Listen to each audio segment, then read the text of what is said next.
This video is brought to you by Soccer.com, North America's largest online soccer retailer. Be sure to use coupon code 10SR4U at checkout for 10% off any order of $75 or more.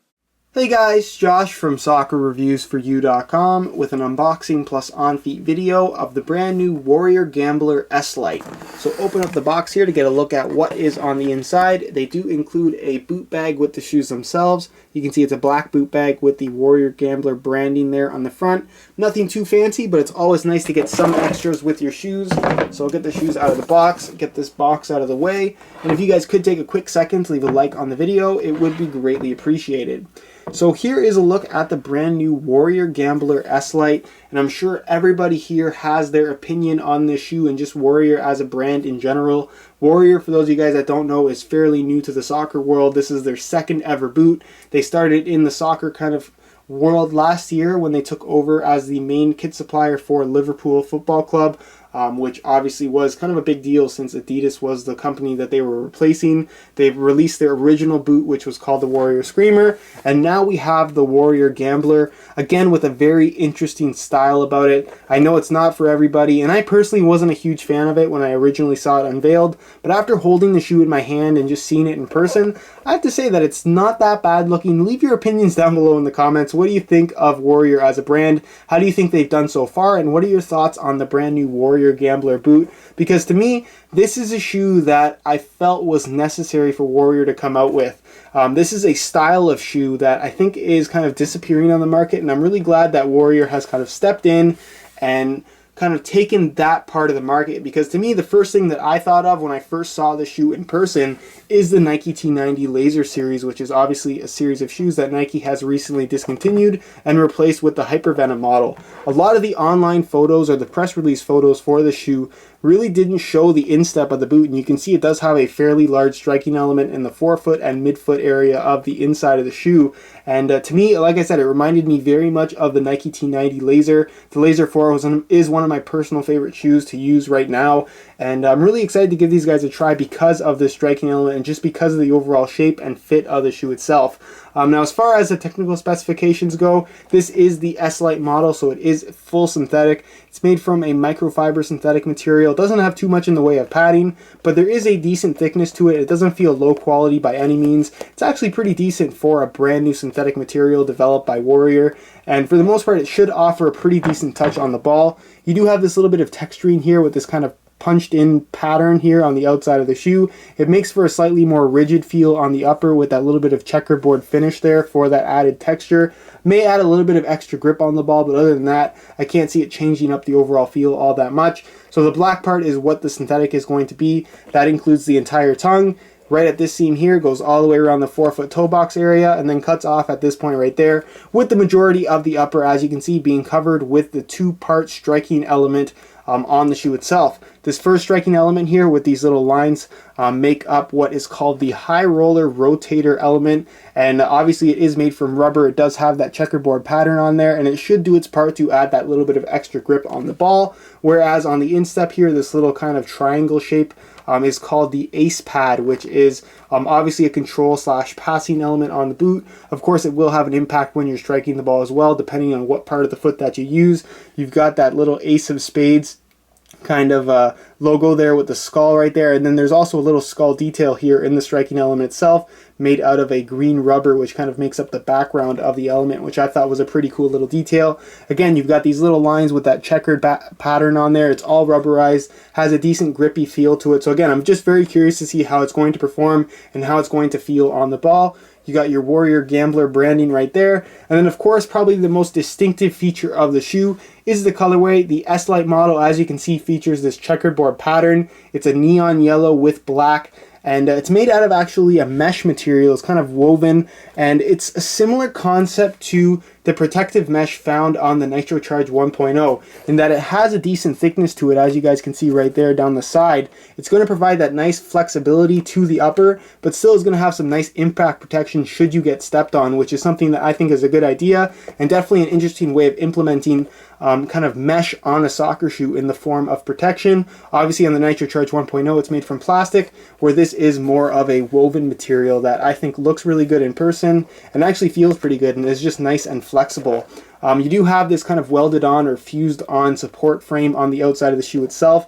So again, it's not just going to be the mesh, although I feel like that's really solid. You do have this extra welding here fusing this outside of the shoe, making sure that everything stays intact and is going to provide plenty of lateral support when making hard cuts. You do have your off-centered lacing system, as you guys can see. The outside of the laces have a standard lace hole, whereas the instep has these loopholes right there, so it does fit very, very well. It's a similar shaped shoe to the original Warrior boot, which, like I said, was the Screamer. You do have the one little cutout in the tongue, making for plenty of flexibility at the tip, which is always important. You do have that same signature cutout here at the back. It's one single cutout as opposed to two like it was on the Screamer. And on the Screamer, they called it the murder hole. On the Gambler, they're calling it the glory hole, which I thought was pretty funny. Again, it's kind of a good idea in that it provides that little bit of extra flexibility on the Achilles tendon guard, making for a more comfortable fit no matter kind of which way you twist and turn at the ankle, which is obviously very, very important. The liner on the inside is one single piece. It's a synthetic leather material, and it goes all the way through. There's no stitching on the inside whatsoever, which is obviously very, very important when it comes to comfort and preventing any kind of blistering or anything like that.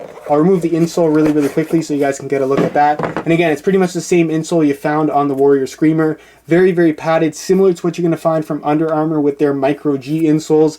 Very, very comfortable and just provides a really nice amount of padding, more so than what you're going to get from most insoles in a soccer shoe. As far as the heel counter goes, it is fairly protective. It does have those cutouts, but it is an external plastic heel counter, which is always appreciated on a soccer shoe. I don't think we see that enough, and I'm always appreciative when a company does put on an external heel counter on their soccer shoes. And then, of course, the stud pattern is perhaps one of the most interesting aspects of the shoe. It's made up of 17 different studs. This is the firm ground version for those of you guys that didn't know.